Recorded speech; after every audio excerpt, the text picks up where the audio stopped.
సరే, ఇదేం లేదు. వడ్డర్లో ఆత్మబంధు మన స్వతంత్ర కోసం పోరాడిన వ్యక్తి వడ్డీ ఓబన్న. అది ఎస్సీ ఉన్నాం కాబట్టి రాజకీయంగా, ఆర్థికంగా, విద్య, ఉపాధి అన్ని రకాలుగా ఉండాలి. కాబట్టి ఇప్పుడు కాంగ్రెస్లో 4 ఎమ్మెల్యేలు, 3 ఎమ్మెల్యేలు ఉన్నారు. ఐఏఎస్లు, ఐపీఎస్లు ఉన్నారు. అలా ఎస్సీ, ఎస్టీలు ఉన్నారు. మనం 29 రాష్ట్రాలు ఉన్నాం కాబట్టి ఇక్కడ ఇంతవరకు ఒక శాసనసభ్యుడు కూడా అడుగు పెట్టాల, శాసనమండలిలో కూడా అడుగు పెట్టాల, పార్లమెంట్లో కూడా అడుగు పెట్టేవాళ్ళు. మా కర్మ ఏదో. నేను అక్కడే Vaddar corporation chairman, federation chairman అయినాను కాబట్టి అది రాత్రి పగులు పార్టీ కోసం 83 నుంచి పనిచేసినాను కాబట్టి నేను అనేక పోరాటాలతో, ఉద్యమాలతో బ్రహ్మాండంగా ఇచ్చేసి దూసుకోమన్నాను కాబట్టి నాకు అవకాశం. ఈరోజు చిత్తూరు జిల్లా వడ్డర్ల సంఘం అధ్యక్షులు రవిరాజు గారు, యువజన సంఘం అధ్యక్షులు మరి వైసి రవి, హరిబాబు, మహిళా అధ్యక్షురాలు కుసుమ, వీళ్ళందరూ ఆధ్వర్యంలో వడ్డర్ల యొక్క సమస్యని కలెక్టర్ దృష్టికి తీసుకురావాలని ఇక్కడికి వచ్చాం. ఇక్కడ కలెక్టర్ గారు కొంచెం ఏదో ప్రోగ్రాం ఉన్నది బయటికి వెళ్ళాడు. ఇక్కడ డిఆర్ఓ గారిని కలిసి మా సమస్యలన్నీ కూడా, వడ్డర్ల సమస్యలన్నీ కూడా అతనికి విన్నవించాం. ముఖ్యంగా యొక్క సమస్యల్ని వడ్డర్ని ఎస్టీలో చేర్చాలి. వడ్డర్ని ఎస్టీలో చేర్చినప్పుడే రాజకీయంగా, ఆర్థికంగా అన్ని రకాలుగా ఎదగలుగుతారని. రెండోది, వడ్డీ ఓబన్న స్వతంత్రం కోసం పోరాడిన వడ్డర ముద్దుబిడ్డ.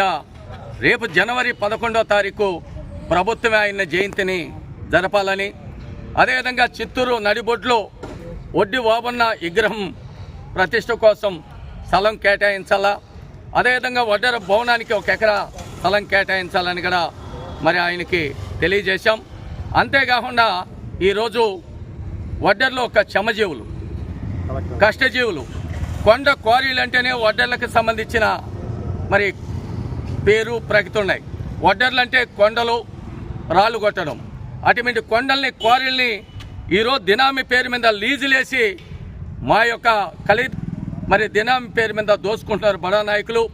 అది ప్రభుత్వం కింద ఉండేది కూటమి ప్రభుత్వం మందే, పైన కేంద్రంలో ఉండేది మన ప్రభుత్వం కాబట్టి వడ్డర్లో న్యాయమైన కోరికల్ని 30% లీజులు లేకుండా క్వారీలు కేటాయించాలా రాష్ట్ర వ్యాప్తంగా.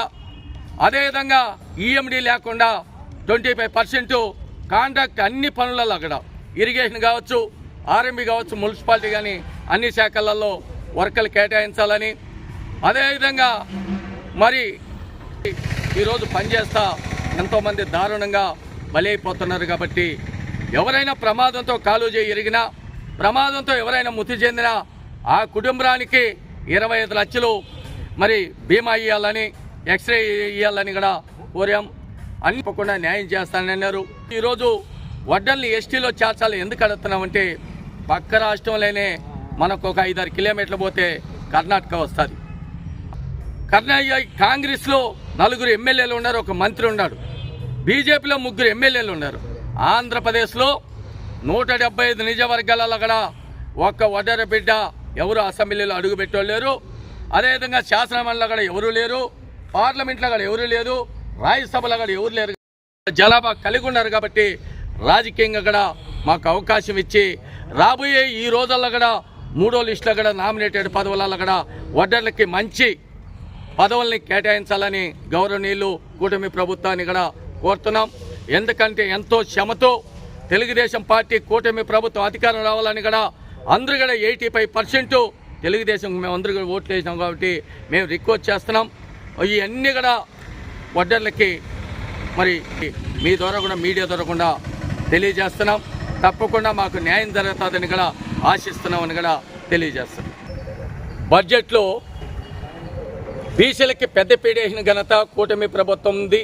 నారా చంద్రబాబు నాయుడు 39,000 కోట్లు బీసీలకి బడ్జెట్ కేటాయించిన ఘనత కూటమి ప్రభుత్వంది తెలుగుదేశం.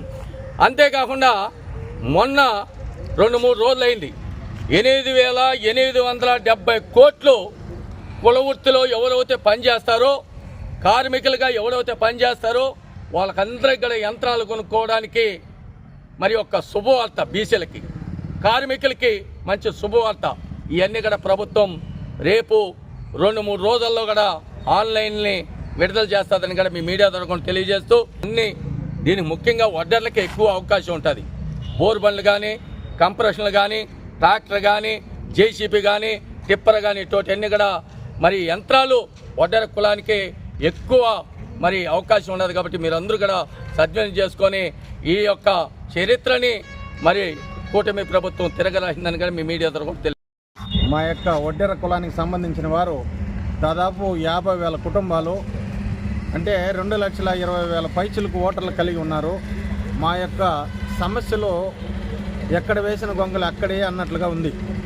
ఎందుకంటే గత 25-30 సంవత్సరాల నుంచి మమ్మల్ని ఎస్టీ జాబితాలో చేర్పించమని రాష్ట్ర వ్యాప్తంగా మేము పోరాటం చేస్తున్నాం. అదేవిధంగా ఈరోజు మా యొక్క ఉసల పైన గౌరవ వడ్డెర కార్పొరేషన్ చైర్మన్ గౌరవనీయులు దేవల మురళీ గారి ఆధ్వర్యంలో ఈరోజు డిఆర్ఓ గారిని కలిసి వినతి పత్రం సమర్పించడం జరిగింది. మా యొక్క సమస్యలు ఆయనకు విన్నవించడం జరిగింది.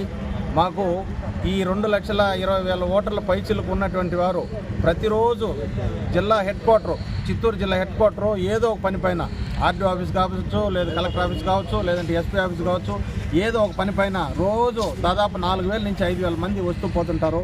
మా వాళ్ళు వచ్చి ఇక్కడ ఉండి రూములు తీసుకొని పనులు చేయించుకునే అంత స్తోమత మా వాళ్ళకి లేదు. కాబట్టి దయచేసి ఇతర కులాలు కూడా అక్కడక్కడ కొన్ని సంఘాలకు కేటాయించున్నారు స్థలాలు, వాళ్ళకి భవనాలు. మాకు అదే విధంగా 1 ఎకరం స్థలం, దాన్ని నిర్మించుకునేదానికి నిధులు కూడా కేటాయించమని చెప్పి కూడా ఆర్డీఓ గారికి విన్నవించుకోవడం జరిగింది. ఆయన కూడా సానుకూలంగా స్పందించి దీన్ని ప్రభుత్వం దృష్టికి తీసుకొని పోయి మీకు తగిన న్యాయం చేస్తామని కూడా హామీ ఇచ్చినారు. ఈ కూటమి ప్రభుత్వంలో, ఈ తెలుగుదేశం ప్రభుత్వంలో మాకు 100% న్యాయం జరుగుతుందని మేమంతా ఆశిస్తున్నాం.